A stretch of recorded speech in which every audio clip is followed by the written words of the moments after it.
নমস্কার, আমি শম্পা। আজকেও চলে এসেছি একটি গল্প নিয়ে। গল্পটির নাম প্রেতাত্মার হাতছানি, ব্রাম স্টোকারের লেখা। মিউনিক থেকে যখন যাত্রা শুরু করি তখন আকাশের অবস্থা খুব ভালো ছিল।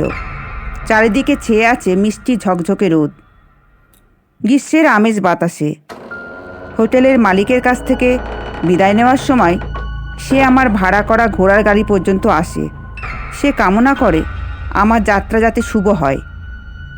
ঘোড়ার গাড়ির দরজার হাতলে হাত রাখে, গাড়ির গাড়োয়ানের উদ্দেশ্যে বলে, আজকে রাতটা কি রাত তা তোমার মনে আছে? সম্মতি জানায় গাড়োয়ান ঘাড় কাত করে। হোটেলের মালিক হের ডেলব্রুক গাড়োয়ানের উদ্দেশ্যে বলে, কাজেই ঝকঝকে রৌদ্র থাকলেও উত্তরে কনকনে বাতাস এখনও আছে। স্বভাবতই ঝড় উঠতে পারে যে কোনো সময়। গাড়োয়ান জার্মান ভাষায় হের ডেলব্রুকের আদেশ শিরোধার্য করে। একবার নিজের মাথার টুপি ঠিক করে তীব্র বেগে গাড়ি ছুটিয়ে দেয় সঙ্গে সঙ্গে। অল্প সময়ের মধ্যে গাড়ি শহরের সীমার বাইরে চলে আসে। আমি গাড়ি দাঁড় করাতে বলি গাড়োয়ানকে। গাড়োয়ান গাড়ি থামায়। আমি গাড়োয়ানকে প্রশ্ন করি, আচ্ছা বলো তো ভাই, আজকে রাতটা কিসের জন্য বিখ্যাত? আমার কথা শুনে গাড়ির গাড়োয়ান নিজের হাত দিয়ে ক্রুশ চিহ্ন আঁকে। তার চোখে মুখে ফুটে ওঠে আতঙ্কের ছাপ। সে সংক্ষেপে বলে, আজকে আজকে ভালগার শিশের রাত। কথা কথা উচ্চারণ করে গাড়োয়ান একটা বেশ বড় পকেট ঘড়ি বের করে। আমার সঙ্গে কথা বলে যে সময়টুকু নষ্ট হলো তা হিসাব করে। আগের চেয়ে বেশি জোরে গাড়ি চালায় সে, সময়টুকু পুষিয়ে নেবার জন্য। ঘোড়াগুলো পথ চলতে চলতে আকাশের দিকে মুখ তুলে কিসের যেন বিপদের গন্ধ পায়। মাথা নাড়ায় সন্দেহজনকভাবে। আমি একটু ভয় পাই নির্জন পাণ্ডববর্জিত রাস্তা দেখে। চারিদিকে রাস্তার ওপর সতর্ক দৃষ্টি রাখি। উঁচু মালভূমি থেকে ঝোড়ো বাতাস হু হু করে বইতে শুরু করে। পথ চলতে চলতে হঠাৎ এমন একটা রাস্তা আমার নজরে পড়ে যে রাস্তা দিয়ে বহুদিন কেউ যাতায়াত করেনি। রাস্তাটা উপত্যকার আঁকাবাঁকা পথ করে গিয়ে মিশে গেছে গভীর জঙ্গলে। এই রাস্তার আকর্ষণ এত প্রবল যে গাড়োয়ানের বিরক্ত হওয়া সত্ত্বেও আমি তাকে ডাকি, বলি, কোন রাস্তা দিয়ে? আমার যেতে খুব ইচ্ছা করছে। বুকে ক্রুশ চিহ্ন আঁকে গাড়োয়ান। ও রাস্তায় না যাওয়ার জন্য নানা রকম বাহানা করে। ওর কথায় আমার কৌতূহল আরও বেড়ে যায়। এ বিষয়ে আমি নানা রকম প্রশ্ন করতে থাকি। ভয়ের চিহ্ন প্রকট হয়ে ওঠে গাড়োয়ানের চোখে মুখে। সে বারবার নিজের বুকে ক্রুশ চিহ্ন আঁকে, নানাভাবে আমাকে ও পথে না যেতে অনুরোধ করে। আমি কিন্তু আমার মনের ইচ্ছা থেকে এক পাও নড়ি না। গাড়োয়ানকে প্রশ্ন করি, ও পথে যেতে তোমার এত আপত্তি কেন? তোমার ইচ্ছার বিরুদ্ধে আমি একদম বাধ্য করব না, তবে কারণটা জেনে রাখা আমার বিশেষ প্রয়োজন। গাড়োয়ান গাড়ির আসন থেকে নামে, আমার কথা উত্তর দেয় না। জার্মান ও ইংরেজি মিশিয়ে শুধু অনুরোধ করে যে আমি যেন তার নির্দেশের পথেই যাই, অন্য পথে যেন না যাই। আজকের রাতটা বিপজ্জনক, ভালগার শিশের রাত। বিপদে পড়ার সম্ভাবনা আছে পদে পদে। গাড়োয়ান কথা বলে আর বুকে ক্রুশ চিহ্ন আঁকে। ভয়ে সে যেন ফ্যাকাশে হয়ে যায়। আমাদের আলোচনার সময় গাড়ির ঘোড়াগুলি আকাশের দিকে মুখ তুলে থাকে। কিসের যেন বিপদের আভাস পাই। ভীষণ চঞ্চল হয়ে ওঠে। ঘোড়াদের আচরণে গাড়োয়ানের মুখখানা সাদা কাগজের মতন ফ্যাকাশে হয়ে ওঠে। সে ভয়ে ভয়ে চারিদিকে তাকায়। হঠাৎ লাগাম ধরে প্রায় 50 ফুট এগিয়ে নিয়ে গেল ঘোড়াটিকে। আমি তো অবাক গাড়োয়ানের ব্যবহার দেখে। গাড়ির কাছে গিয়ে তার এই জাতীয় আচরণের কারণ জানতে চাই। গাড়োয়ান নিজের বুকে ক্রুশ চিহ্ন আঁকে। অল্প দূরে একটা কবরের ওপর লোহার ক্রুশ চিহ্ন আঙুল দিয়ে দেখায়। জার্মান ও ইংরাজি ভাষায় বলে, ওই পুরুষের নিচে যে শুয়ে আছে তিনি নিজেকে নিজেই হত্যা করেছেন। এবার আমি বুঝতে পারি অতীতে একটা প্রথা ছিল, কে বা যারা আত্মহত্যা করবে তাকে চৌরাস্তায় কবর দেওয়া হবে। এখনও এখানকার অধিবাসীরা সেই প্রথা মেনে আসছে। যখন আমরা কথাবার্তা বলছি ঠিক সেই সময় অনেক দূর থেকে এক পাল নেকড়ের হিংস্র আর্তনাদ ভেসে আসে। সে শব্দে গাড়ির ঘোড়াগুলো খুব চঞ্চল হয়ে ওঠে। ওদের বাগে আনতে গাড়োয়ান যথেষ্ট বেগ পেতে হয়। সে বিস্ময়ের সঙ্গে বলে, এ সময় তো নেকড়েদের বেরোবার সময় নয়। ঘোড়াগুলি শান্ত হলে আকাশে কালো মেঘের আনাগোনা শুরু হয়। সূর্যের আলো নিশ্চিহ্ন হয়। কনকনে ঠান্ডা হাওয়া বইতে শুরু করে। পরেক্ষণেই মেঘের আড়াল থেকে সূর্য উঁকি মারে। গাড়োয়ান আকাশের দিকে তাকায়, দুশ্চিন্তার সঙ্গে বলে ওঠে, এবার তুষারপাত শুরু হলো বলে। কথা বলতে বলতে গাড়োয়ান পকেট থেকে ঢাউস মার্কা পকেট ঘড়ি বের করে। ঘড়ি দেখে বেশ চঞ্চল হয়ে ওঠে।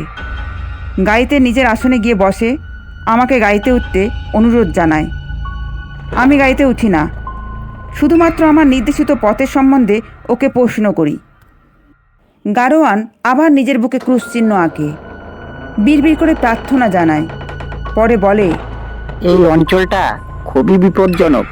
সঙ্গে সঙ্গে আমার কৌতূহলী মন মাথা তুলে দাঁড়ায়। প্রশ্ন করি, কোন জায়গার কথা বলছো? ওদিকের গ্রামটার কথা বলা হচ্ছে। আমি বেশ স্বস্তির সঙ্গে বলি। তাই বলো, তাহলে এদিকে একটা গ্রাম আছে। গাড়োয়ান ব্যস্ততার সঙ্গে বলে, না না, বহুকাল আগে ছিল, তারপরে অনেক কাল ধরে ওখানে কেউ থাকে না। তারপরে গাড়োয়ান জার্মান ও ইংরেজিতে ওই গ্রামটার সম্বন্ধে অনেক কিছু বলল। তবে সব কথা বুঝতে না পারলেও এটুকু বুঝি যে বহু বছর আগে ওই গ্রামে বহু লোক কোনো এক অজানা কারণে একই সঙ্গে মারা যায়।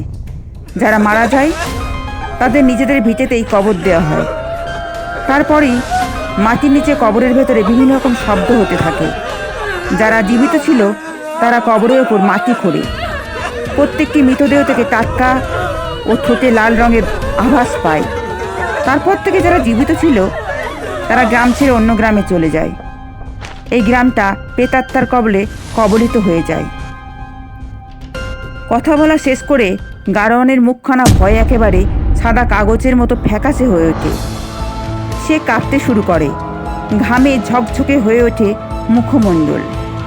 চারপাশে ভয়ে ভয়ে তাকায়। ভয়েও প্রায় চিৎকার করে অনুরোধ করে আমাকে গাড়িতে উঠে আসতে, কেননা আজকে গালভার্সিসের রাত। যে কোনো সময়ে অশরীরই ঝাঁপিয়ে পড়তে পারে। আমি গাড়োয়ানের কথায় কান দিই না। ইংরেজের রক্ত প্রতিবাদ করে ওঠে। গাড়োয়ানকে পরিহাসের ছলে বলি, তুমি ভয় পেতে পারো, আমি পাইনি আর পাবো না। তুমি তোমার গাড়ি নিয়ে ফিরে যেতে পারো। আমি তোমাদের ওই ভালগার শীর্ষে রাতের মোকাবেলা একাই করব।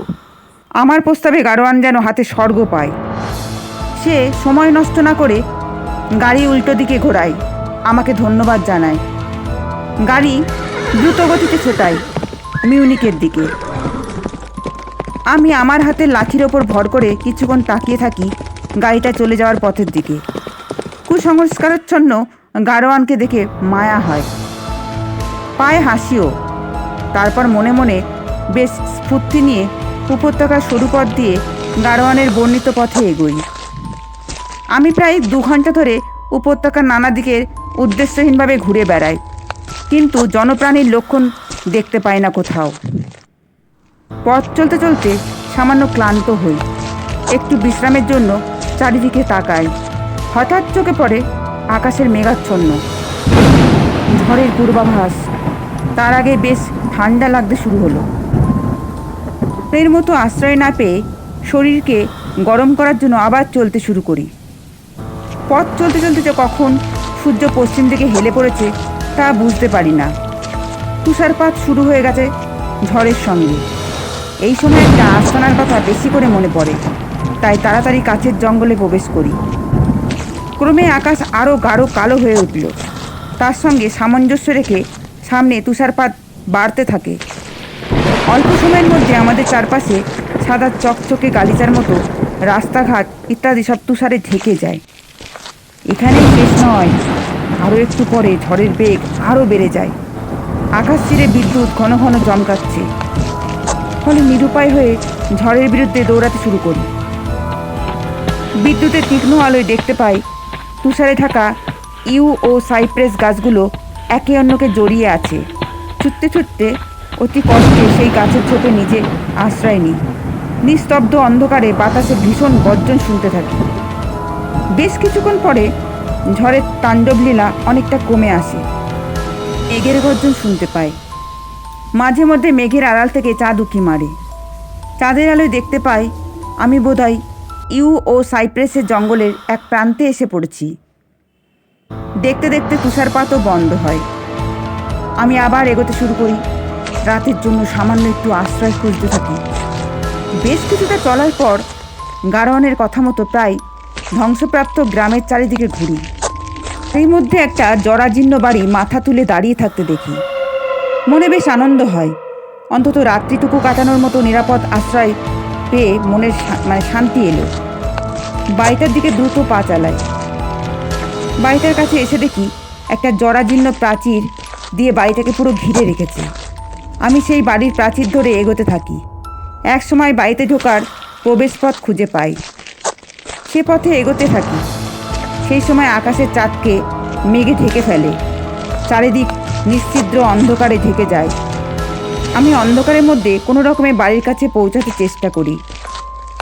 আবার আকাশে চাঁদের আলো দেখা দেয়। চাঁদের আলো দেখতে পাই যে আমি একটা প্রাচীর কবরখানার ভেতরে দাঁড়িয়ে আছি। আমার সামনে সুন্দর পাথর দিয়ে একটি চাতালটা তৈরি হয়ে আছে একটি কবরের। হঠাৎ এক ঝলক ঠান্ডা বাতাস আমার মুখে চোখের ওপরে আছড়ে পড়ে। সেই সঙ্গে এক পাল কুকুরের গর্জনও হয়ে ওঠে।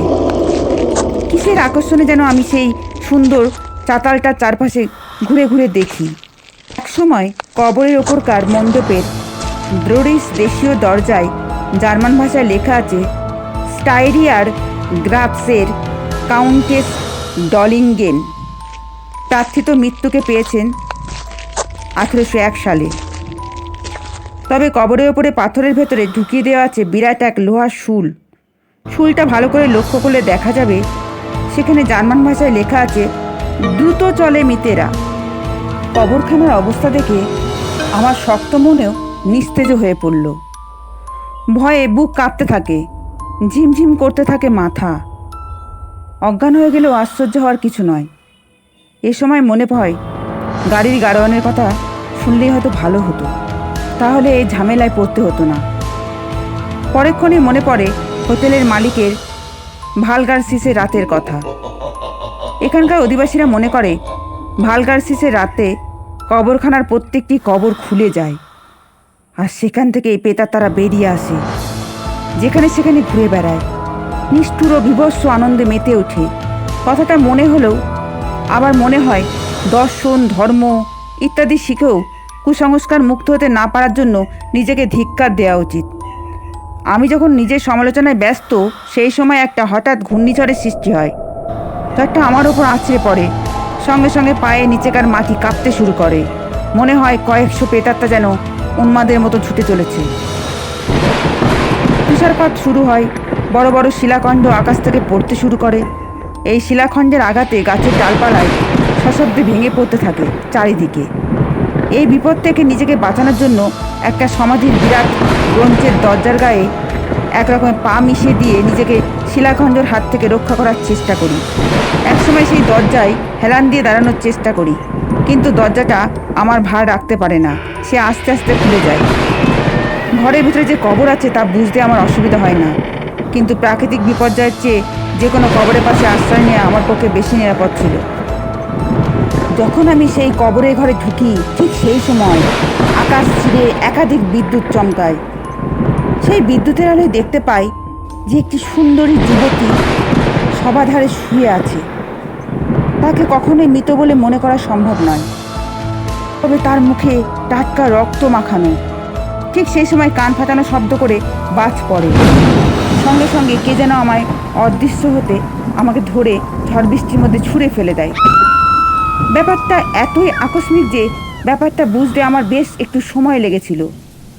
তারপর আমার ওপরে যথেষ্ট শিলাখণ্ড পড়তে থাকে। আমি আমার স্মৃতিশক্তিকে সজীব করতে চেষ্টা করি। সেই সময় আমার মনে হয় না যে আমি এখানে একলা আছি, আমি ছাড়াও আরও অনেক লোক আছে বলে মনে হয়। সে সময় চোখ ধাঁধিয়ে একটা আলোর শিখা আকাশ থেকে নেমে সমাধির ওপরে গাঁথা লোহার শুলটাকে স্পর্শ করল। সঙ্গে সঙ্গে বিস্ফোরণের মতন সুন্দর পাথরের তৈরি কবরটা ভেঙে চৌচির হয়ে যায়। তার সাথে সাথে একটি সুন্দরী মহিলাকে কবরের উপরে দাঁড়ানো অবস্থায় দেখা যায়। তার চারিদিকে লকলকে আগুন, শিখা যেন মহিলাটিকে পুড়িয়ে ফেলছে। মহিলাটিও মৃত্যু যন্ত্রণায় আর্তনাদ করতে থাকে, কিন্তু আকাশের গগন বিদারক বজ্রের শব্দে মহিলাটির আর্তনাদ ঢাকা পড়ে যায়। তারপরেই ক্ষুধার্ত নেকড়ে ও হিংস্র কুকুরের আর্তনাদ শুরু হয়। কবরখানার কবর থেকে প্রেতাত্মারা বেরিয়ে আসে, পায়ে পায়ে আমার দিকে আসতে শুরু করে। আমি আর নিজেকে আয়ত্তে রাখতে পারি না, একসময় জ্ঞান হারিয়ে লুটিয়ে পড়ি। অনেকক্ষণ পর আস্তে আস্তে আমার জ্ঞান ফিরে আসে। প্রথমে আমি দেখে কিছু বুঝতে পারি না, তবে বেশ ক্লান্ত লাগে। যখন একটু ভালো হয়ে এলো, তখন আমি আমার দুটো পায়ের অসহ্য যন্ত্রণা অনুভব করি। শত চেষ্টা করেও পা দুটোকে নাড়াতে পারি না। শুধু পায়ে নয়, সমস্ত দেহে যেন অসহ্য যন্ত্রণা অনুভব করি, কিন্তু দেহের কোনো অঙ্গ প্রত্যঙ্গই আমি নাড়াতে পারছিলাম না। শ্বাস প্রশ্বাসে বেশ কষ্ট হতে থাকে। একসময় আমার মনে হলো একটা বেশ বড় নেকড়ে আমার বুকের ওপরে বসে আছে। তার সঙ্গে আমার গলা তার জিভ দিয়ে চাটছে, তার গরম নিঃশ্বাস আমার দেহে পড়ছে। আস্তে আস্তে আমার চেতনা আরও ফিরতে থাকে। আমি শুনতে পাই কে বা কারা যেন ওহে ওহে বলে কাকে যেন ডাকছে। তারা যে সংখ্যায় একাধিক তা তাদের কণ্ঠস্বর শুনে মনে হয়। নেকড়েটা আমার কাছ থেকে উঠে দাঁড়ায়, প্রচণ্ড গর্জন করতে শুরু করে। একটা লাল আভা চারিদিকে ঘুরে বেড়ায়। মানুষের কণ্ঠস্বর যতই শুরু হয়, আমার দিকে সে তাকাতে শুরু করে, আর নেকড়ের গর্জন বিভৎস শুরু হয়ে যায়। মানুষের কণ্ঠস্বর পেয়ে আমি সাড়া দিতে পারি না ভয়ে। একটু পরে কয়েকজন ঘোড়া ছুটে আসে আমার দিকে। তাদের হাতে টর্চ আছে। সেই টর্চের আলো ফেলে তারা কাকে যেন খুঁজছে। কিছু পরে ঘোড়সাওয়াররা কাছাকাছি আসে। তাদের দলপতি আমাকে নেকড়ে মনে করে বন্দুকের নিশানা করে, কিন্তু সৌভাগ্যবশত অন্য ঘোড়সাওয়াররা দলপতির হাতে ধাক্কা দিয়ে দেয় বলে গুলিটা আমার থেকে সামান্য ওপর দিয়ে চলে যায়। পরেক্ষণে নেকড়ে তাকে সমাধিক্ষেত্রের দিকে চলে যেতে দেখে, আর একজন ঘোড়সাওয়ার তাকে লক্ষ্য করে গুলি ছোড়ে। একটু পরেই ঘোড়সাওয়াররা আমার কাছে আসে। তাদের দলপতির নির্দেশে দু একজন ঘোড়সাওয়ার নেকড়ে তাকে সন্ধানে চলে যায়। ঘোড়সাওয়ারদের মধ্যে দুজন ঘোড়া থেকে নামে, আমার পাশে বসে, হাত দিয়ে আমার মাথা তুলে ধরে, বুকে কান্দে হৃদস্পন্দন হচ্ছে কিনা তা পরীক্ষা করে দেখে। এই দলপতির উদ্দেশ্যে বলে, লোকটার জীবনী শক্তি এখনো আছে, মরে যায়নি। সঙ্গে সঙ্গে তারা উত্তেজনায় বৃদ্ধিকারী তরল পানীয় আমার মুখে ঢেলে দেয়। তারপরে শরীরটা যেন সামান্য শক্তি ফিরে পায়। চারিদিকে তাকায়। ঘোড়সাওয়ার দলের সর্দার সকলকে একত্রিত হওয়ার জন্য হাঁক দেয়। নেকড়ের খোঁজে যারা গিয়েছিল তারা কবরের গোলক ধাঁধার পথ দিয়ে টর্চের আলো ফেলতে ফেলতে আসে। সকলে একত্রিত হলে সর্দার নেকড়েটার কথা জিজ্ঞাসা করে। সঙ্গে সঙ্গে একজন ঘোড়সাওয়ার ভয় মিশ্রিত কণ্ঠে বলে, না না, নেকড়েটাকে পাওয়া যায়নি। তাছাড়া আমাদের এখনই স্থান ত্যাগ করা উচিত, কেননা এই জায়গাটা সুবিধার নয়। ছাড়া আজকের এই রাত্রের কথা মনে রেখো। একজন আমাকে দেখিয়ে বলে, ওই নেকড়েটা এর গলার উপর বসেছিল, একদম দেখো না, একটু চেক করে। সর্দারটি আমার গলা টর্চের আলো ফেলে ভালো করে দেখে, বলে, না না, গলার চামড়াটায় বোধহয় কোনো ক্ষতি হয়নি। আর ওই নেকড়েটা গর্জন না করলে বোধহয় এনাকে খুঁজেই পেতাম না। ওকে বাঁচানোর কোনো প্রশ্নই উঠত না। যে ঘোড়সাওয়ারটা আমার মাথা তুলে ধরেছিল সে প্রশ্ন করে, নেকড়েটার কি হলো? ওকে কি আঘাত করা যায়নি? লম্বা ফ্যাকাশে মুখওয়ালা ঘোড়সাওয়ারটা ভয়ে কাঁপতে কাঁপতে বলে, এই বিস্তীর্ণ স্থান জুড়ে যে কবর আছে না, তার মধ্যে একটাও রাস্তা না। কাজেই আর দেরি করা ঠিক হবে না। এই অভিশপ্ত জায়গা থেকে যত তাড়াতাড়ি চলে যেতে পারি ততই মঙ্গল। দলের সর্দার আমাকে বসানোর চেষ্টা করলো। সঙ্গে লোকটাকে কি যেন ইশারা করে বলল। সঙ্গে সঙ্গে অন্যান্যরা ধরাধরি করে আমাকে একটি ঘোড়ার পিঠে বসিয়ে দিল। যতক্ষণ পর্যন্ত সর্দার সেই ঘোড়ার পিঠে লাফিয়ে না ওঠে ততক্ষণ অন্যান্যরা ঘোড়ার দুদিক দিয়ে আমাকে ধরে রাখে। সর্দার এক পায়ে ঘোড়ার পিঠে উঠে দুহাত দিয়ে বেশ শক্ত করে আমাকে জড়িয়ে ধরে, সকলকে এগোনোর জন্য আদেশ করে। সর্দারের আদেশে সকলে নিজেই নিজেই ঘোড়ার পিঠে উঠে বসে। সামরিক কায়দায় ঘোড়া ছুটায়। সে সময় শরীরের অবস্থা খুব কাহিল ছিল, কাজে অনেক চেষ্টা করেও মুখ থেকে কোনো কথা বের করতে পারি না। অল্প পরে হয়তো আমি ঘুমিয়ে পড়ি, কেননা আমার যখন ঘুম ভাঙে তখন আমি দেখি আমি মাটির ওপরে দাঁড়িয়ে আছি।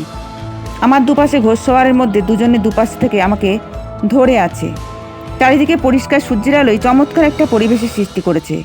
দূরে বরফের ওপর সূর্যের আলো পড়ে যেন আবির রঙের সৃষ্টি করেছে। ঘোষসর্দের সর্দার ওরফে সৈনিকদের অফিসার সৈনিকদের বলে, প্রকৃত ঘটনা তোমরা কাউকে বলবে না। একজন সৈনিক ব্যস্ত হয়ে প্রশ্ন করে। তাহলে অফিসার ইশারায় সৈনিককে থামায়, বলে, বলবে। তবে একজন ইংরেজ ভদ্রলোককে রাস্তার মাঝখানে পড়ে থাকতে দেখি।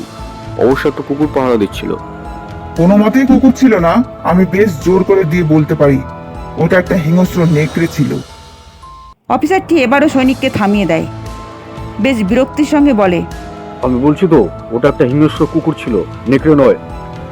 অন্যান্য সৈনিকরা অফিসারের আদেশ মাথা পেতে নেয়, শুধু মৃদু স্বরে হ্যাঁ হ্যাঁ, কুকুরই।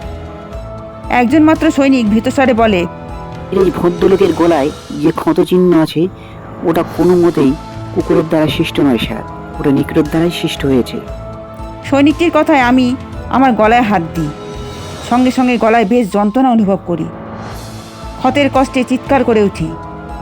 আমার চিৎকারে সকলে আমাকে ঘিরে দাঁড়ায়, আমার গলার ক্ষতস্থানটা দেখার জন্য ব্যস্ত হয়। কিন্তু সঙ্গে সঙ্গেই সেই অফিসারটি গম্ভীর কণ্ঠস্বর শোনা গেল, সকলকে নিজের নিজের জায়গা দাঁড়াতে আদেশ করে, বলে, কুকুর ছাড়া অন্য কিছু বললে সকলে আমাদের পরিহাস করবে, আমার মুখ দেখাতে পারবো না। এবার সকলেই অফিসারটির বক্তব্য মেনে নেয়। আমাকে একটা অশ্বারোহী সৈনিকের ঘোড়ায় তুলে দেয়। আমাকে নিয়ে সকলে মিউনিকের শহরের দিকে চলতে থাকে। শহরে ঢোকার সঙ্গে সঙ্গে একটা ঘোড়ার গাড়িকে অপেক্ষা করতে দেখা যায়। আমি তো অবাক। সৈন্যরা ধরাধরি করে আমাকে ঘোড়ার গাড়িতে তুলে দেয়। আমিও বেশ স্বস্তি পাই। সৈন্যদের অফিসারটি অন্যান্য সৈন্যদের ব্যারাকে ফিরে যেতে আদেশ করে। নিজে ঘোড়া ছুটিয়ে আমার ঘোড়ার পেছন পেছন আসতে থাকে। হোটেলের সামনে গাড়ি পৌঁছানোর সঙ্গে সঙ্গে হোটেলের মালিক হেরজেল ব্রুক হন্তদন্ত হয়ে গাড়ির দিকে ছুটে আসে। আমার জন্য সে খুব চিন্তিত ছিল, তা তার হাবভাব দেখে বোঝা যায়। এবার অফিসারটি হেরজেল ব্রুককে দেখে সামরিক কায়দায় অভিবাদন করে, আমাকে হেরজেল ব্রুকের হাতে বুঝিয়ে দিয়ে নিজে চলে যায়। হেরজেল ব্রুক আগে থেকেই সৈনিকদের জন্য খাবার দাবারের বিশেষ ব্যবস্থা করেছিল। অফিসারটি বিদায় চাওয়ার সঙ্গে সঙ্গে হোটেলের একটি পরিচারিকা হেরজেল ব্রুককে সে কথা মনে করিয়ে দেয়। অফিসারটির কাজের অজুহাতে হেরজেল ব্রুকের আমন্ত্রণ রক্ষা করতে পারে না। এবার আমি অতি কষ্টে কৃতজ্ঞতা জানাই অফিসারকে ও তার সঙ্গী সৈন্যদের প্রতি। অফিসারটি আমাকে ধন্যবাদ জানিয়ে নিজের ব্যারাকের দিকে ঘোড়া ছোটায়। হোটেলের মালিক নিজের লোকজনদের সাহায্যে অতি যত্নে আমাকে হোটেলের ভেতরে নিয়ে যায়। আমি একটু সুস্থ বোধ করি। মনের কৌতূহলকে আর চেপে রাখতে পারি না। হেরজেল ব্রুককে একলা পেয়ে বলি, একটা কথা আমি ঠিক বুঝতেই পারছি না, সৈন্যরা কেন আমাকে খুঁজতে বেরোলো আর আমাকে ওই পরিত্যক্ত কবরের পাশ থেকে এত ঝুঁকি নিয়ে উদ্ধারই করলো কেন? আমি পাঠিয়েছিলাম ওদের। উত্তর দেয় হেরজেল ব্রুক। আপনি বা জানলেন কি করে যে আমি বিপদে পড়েছি? প্রথমে বুঝি যখন আপনার গাড়োয়ান ভাঙা গাড়িটা নিয়ে এখানে আসে, গাড়ির এই অবস্থা হওয়ার কারণ হলো গাড়ির ঘোড়াগুলো প্রচণ্ড ভয় পেয়ে বাঁধন ছেড়ে পালিয়ে যায়। গাড়িটা হঠাৎ কাত হয়ে পড়ে, গাড়িটা প্রায় ভেঙেই যায়। আপনি ঠিকই ধরেছেন, তবে গাড়োয়ান আসার আগে আপনি যে ভদ্রলোকের অতিথি হওয়ার জন্য যাচ্ছিলেন তিনি একটা চিঠি আমাকে পাঠান। কথা বলতে বলতে হেরজেল ব্রুক পকেট থেকে একটা চিঠি বার করেন, আমার দিকে এগিয়ে দেন চিঠিটা। পড়ুন চিঠিটা। আমি চিঠিটা খুলি। লেখা আছে, একজন ইংরেজ ভ্রমণবিলাসী আমার আতিথ্য গ্রহণ করার জন্য আমার কাছে আসছেন। আমার বিশেষ প্রয়োজন সেই ভদ্রলোককে। ভদ্রলোকের সম্পূর্ণ নিরাপত্তার দায় দায়িত্ব আপনাকে দিলাম, কেননা অন্ধকার রাতে তুষারপাত, নেকড়েদের আক্রমণ ও নিশ্চিদ্র অন্ধকারে মানুষের বিভ্রান্ত হয়ে পড়ে। তাই জানাই, ভদ্রলোকটির সম্বন্ধে যদি সামান্যতম বিপদের কথা মনে পড়ে তাহলে কোনো মতেই সময় নষ্ট করবেন না। সব রকম চেষ্টা করবেন তাকে বিপদমুক্ত করার জন্য। এ বিষয়ে আপনার উৎসাহ ও প্রচেষ্টা আপনাকে লাভবান করবে। ড্রাকুলা। চিঠিটা পড়ার পর আমি আর কথা বলতে পারি না। আমার চারিদিকে যেন সব কিছু বনবন করে ঘুরছে। হোটেলের পরিচারিকা যদি ঠিক সময়ে ছুটে এসে আমাকে না ধরতো তাহলে আমি হয়তো নিজের ভারসাম্য হারিয়ে মেঝেতে লুটিয়ে পড়তাম। আমার মনে হচ্ছে আমি যেন কোনো অদৃশ্য শক্তির হাতের মুঠোয় চলে গেছি। এই চিন্তায় আমি দিশহারা হয়ে পড়ি। সব ঘটনায় আমার কাছে যেন একটা দুঃস্বপ্নের মতো। নমস্কার। গল্প পাঠে যদি কোনো ভুল ত্রুটি হয়ে থাকে আবারও বলছি ক্ষমা করবেন। আর গল্পটি কেমন লাগলো তাও কমেন্টে জানাবেন। আর চ্যানেলটি সাবস্ক্রাইব করতে একদম ভুলবেন না।